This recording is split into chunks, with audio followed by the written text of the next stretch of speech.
you to do. Because when Samuel anointed David all those years ago, he didn't anoint him as a giant killer or a general. He anointed him as king. And so by doing this constantly, David is stepping outside of his anointing. And when you step outside of your anointing, it's fine for a season, but it gets exhausting. And by anointing, I know it's one of those fancy, charismatic terms that we use. It's the thing that God has graced you to do. It's the thing that God has called you to do. David was called to be king, not a giant killer for his whole life. Yes, he had been doing the other stuff as well.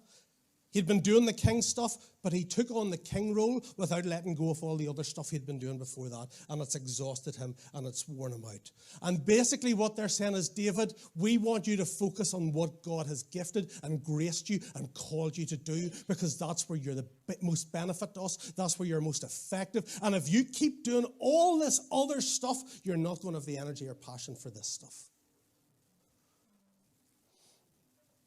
We know you can do it, David. We have seen you do it, and we know you want to do it, but we need you to be at your best as king.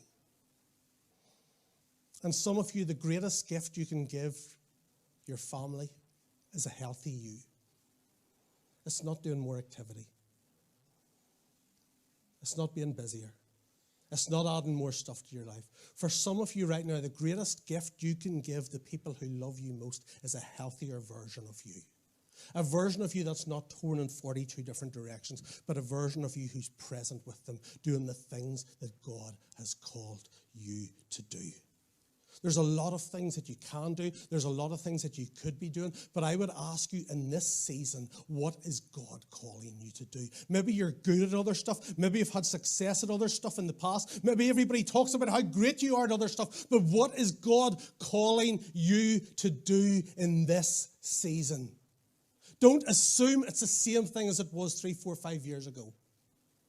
Because a new season needs a new strategy.